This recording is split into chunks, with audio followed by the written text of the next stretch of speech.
कभी कभी जिंदगी हमें ऐसे मोड़ पर लाकर खड़ा कर देती है जहां से आगे बढ़ना असंभव सा लगता है।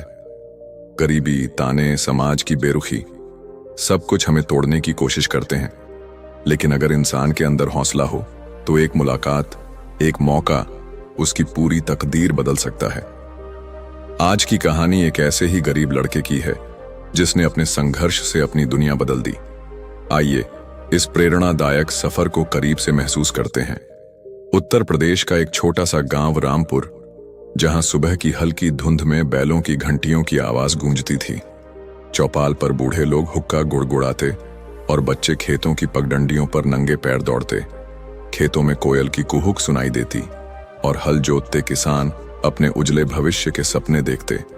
मगर इस गांव की गलियों में एक सच्चाई भी बसी थी, गरीबी।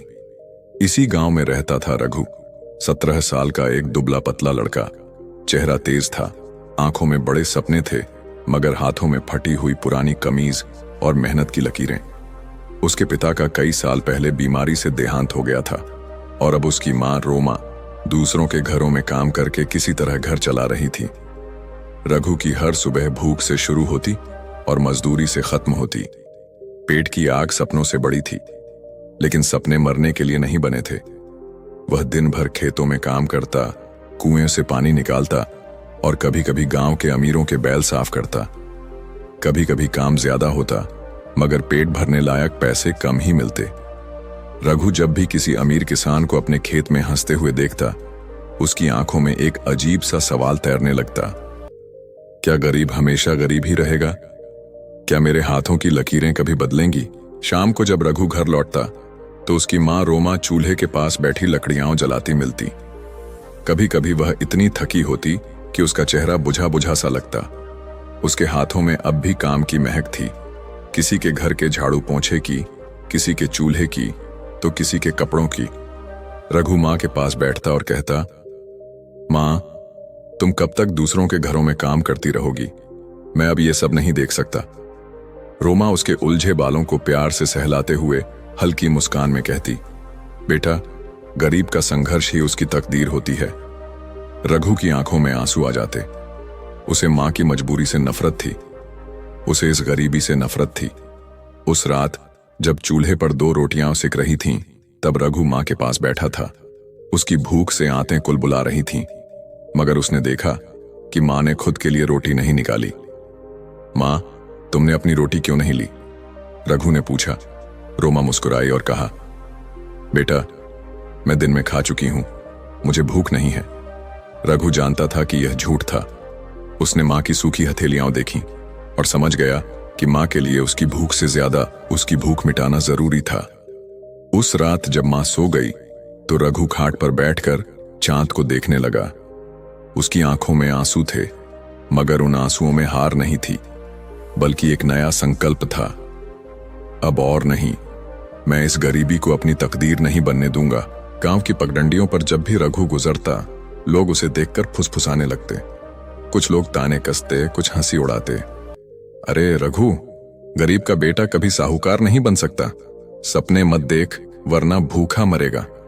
रघु के कदम ठिठक जाते, पर वह कुछ कहता नहीं, बस अपनी मुट्ठियां कस लेता और आगे बढ़ जाता।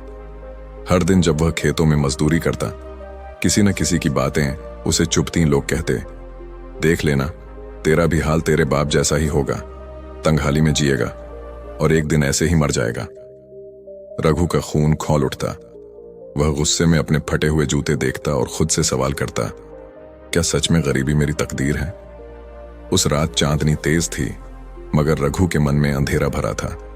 मां रोमा अपने खटिये पर गहरी नींद में थी, मगर उसके चेहरे पर दिन भर की थकान की लकीरें साफ झलक रही थीं। रघु उठकर बाहर आ गया। खपरेल की छत से चांद झांक रहा था। उसकी ठंडी चांदनी रघु के भीतर जल रहे तूफान को शांत नहीं कर पा रही थी। वह आसमान को ताकते हुए सोचने लगा, अगर मैं भी यूं ही इस गांव में पड़ा रहा तो क्या मेरी जिंदगी भी ऐसे ही गुजर जाएगी?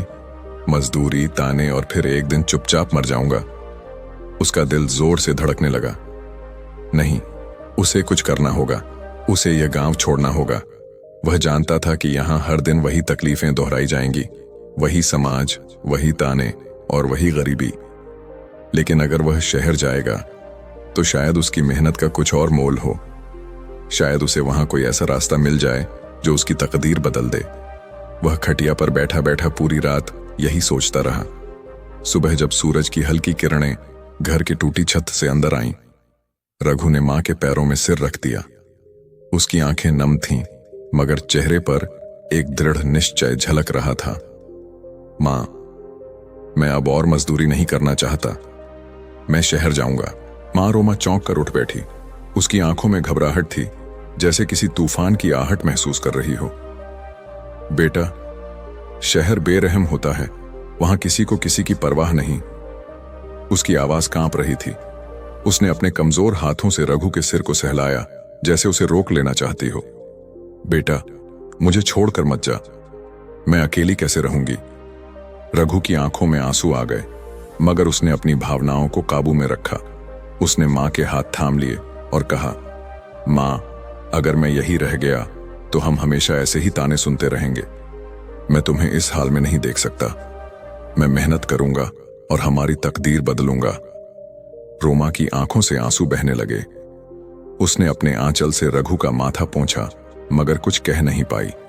वह जानती थी कि उसका बेटा अब बच्चा नहीं रहा, वह अपनी राह खुद चुन चुका है।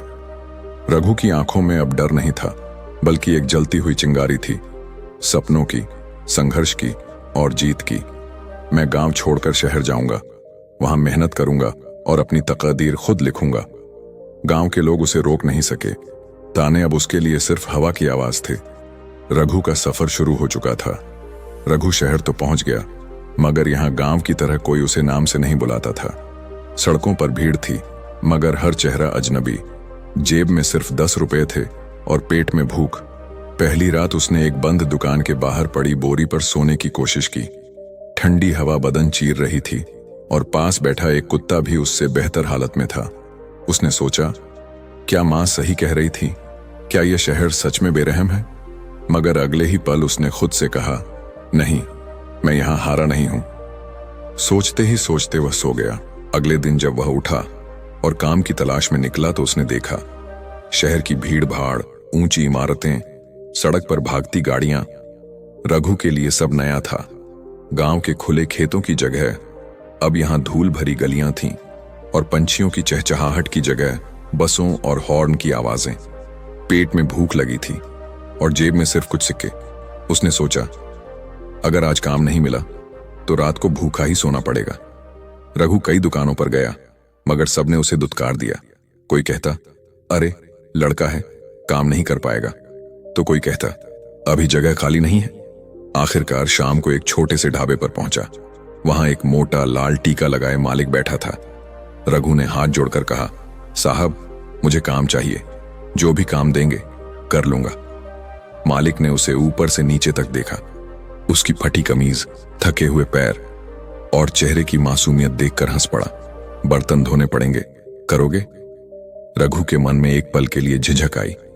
उसने सोचा था कि शहर में कुछ अच्छा काम मिलेगा, मगर यहां तो बर्तन धोने की बात हो रही थी। लेकिन फिर उसे अपनी मां का चेहरा याद आया। वह कैसे दूसरों के घरों में झाड़ू पोंछा करके गुजारा करती थी। उसने बिना सोचे झुककर कहा, करूंगा साहब। ढाबे का काम आसान नहीं था। गर्म पानी में हाथ जल जाते, साबुन से उंगलियां फटने लगीं और रात देर तक खड़े रहने से टांगें दर्द करने लगतीं। मगर हर बार जब वह थक जाता तो अपने गांव के उन तानों को याद करता, गरीब का बेटा कभी साहूकार नहीं बन सकता। वह खुद को और ज्यादा मेहनत करने के लिए मजबूर कर देता। मगर क्या यही मंजिल थी? रघु ने 2 महीने तक बर्तन धोए। अब मालिक को भी उस पर भरोसा होने लगा था। मगर रघु का सपना सिर्फ बर्तन धोना नहीं था। वह कुछ बड़ा करना चाहता था, मगर कैसे? रात को जब ढाबा बंद हो जाता तो वह कोने में बैठकर सोचता, क्या मैं सारी जिंदगी यही करूंगा? क्या मेरी मेहनत सिर्फ 2 वक्त की रोटी तक ही सीमित रह जाएगी? उसकी आंखों में सपने थे, मगर रास्ता अब भी धुंधला था। पर एक चीज साफ थी, वह हार मानने के लिए शहर नहीं आया था। एक दिन ढाबे में एक व्यापारी, मालिक जी, आए, जो पास की एक फैक्ट्री के मालिक थे। रघु ने उन्हें पानी परोसते हुए सुना कि उन्हें एक मेहनती आदमी की जरूरत है।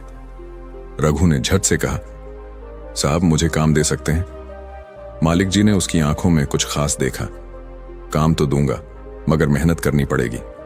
रघु ने कहा, मेहनत मेरी पहचान है साहब। रघु फैक्ट्री में काम करने लगा। धीरे धीरे वह मजदूर से सुपरवाइजर बना। लेकिन असली बदलाव तब हुआ जब एक दिन मालिक जी ने उसे अपने ऑफिस बुलाया। रघु, तुम अब सिर्फ मजदूर नहीं हो, तुम्हारे अंदर हुनर है। क्या तुम आगे बढ़ना चाहते हो? रघु चौंक गया। साहब, लेकिन मैं तो एक गरीब आदमी हूं। मालिक जी मुस्कुराए। गरीब सिर्फ वो होता है जो सपने देखना छोड़ देता है। मैं तुम्हें व्यापार के गुर सिखाऊंगा, बाकी मेहनत तुम्हें करनी होगी। रघु की आंखों से आंसू बह निकले। यह वही आखिरी मुलाकात थी जिसने उसकी तकदीर बदल दी। 5 साल बाद वही रघु जिसने कभी ढाबे में बर्तन धोए थे, अब खुद का एक छोटा व्यापार चला रहा था। वह गांव लौटा, अपनी मां के लिए पक्का घर बनाया और उन लोगों के लिए नौकरी लाया जो कभी उसे ताने मारते थे।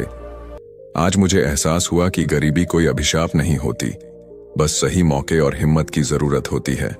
संघर्ष हर किसी की जिंदगी में आता है, लेकिन जो हार नहीं मानता वही अपनी तकदीर बदल सकता है। दोस्तों, ये कहानी आपको कैसी लगी कमेंट में जरूर बताएं।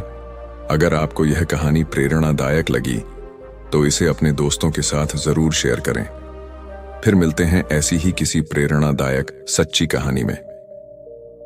धन्यवाद।